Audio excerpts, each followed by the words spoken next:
Hello, this is Dr. Kuykendall, and today I want to expand a little bit on the reasons behind anxiety, burnout, and depression.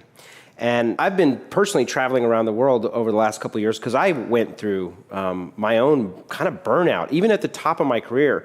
Some of you watching this may be at the top of your career or the job position, or maybe at the very bottom. And whether you're at the top or the bottom or in the middle is to recognize that you are part of a miracle.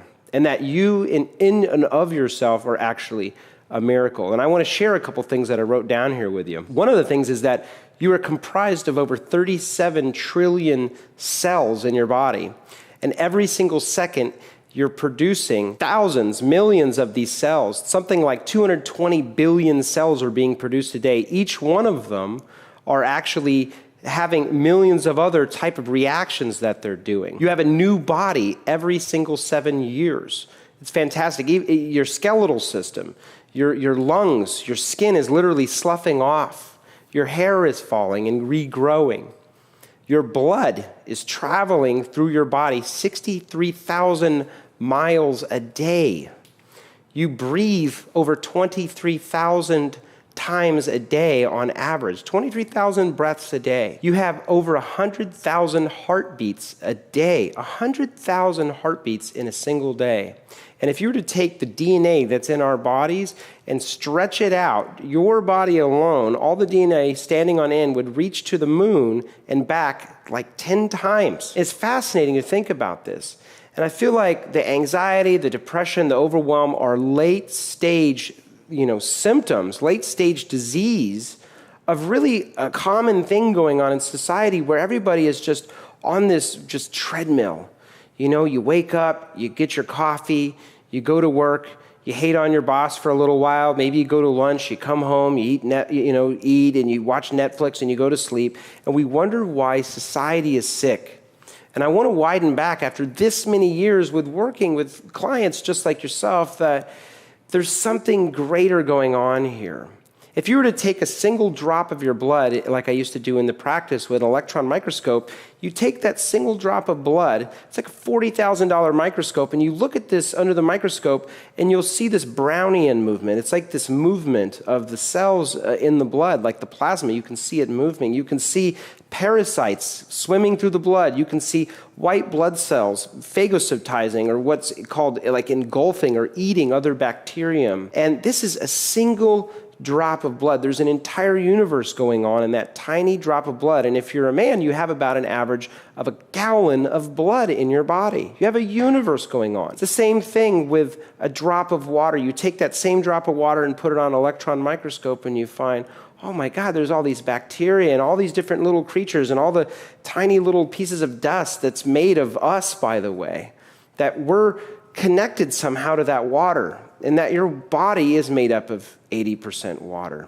And so is Mother Earth, by the way. And then you widen out and you think, well, gosh, how are we connected to the stars and the Earth and the moons and our solar system and the universe? And I mean, if you look it up online, you'll realize there's 150,000 tons, anywhere from there to 300,000 tons of cosmic ash, of actually debris that comes from off Earth, from our solar system and lands on our Earth every single year. It's an amazing thing to think about this, and you start to realize we're connected on such a deeper level. There's a really amazing science experiment that's been going on for a long time. I still think it's the most expensive of all time.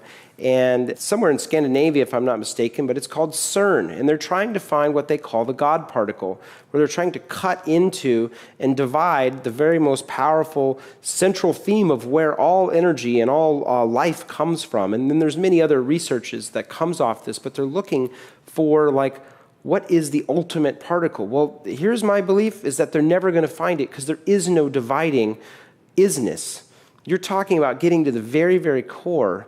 And so if you go to a medical school, you'd say, well, what beats the heart? Well, they'd say, well, electron transport train and the citric acid cycle, and that creates an electrical spark in your sinoatrial and your atrioventricular node of your heart, and that's how your heart beats. And if your heart stops on the ER 911 TV show, you'll see them rub paddles together and electrocute you back to life. But that's not actually where the spark's coming from.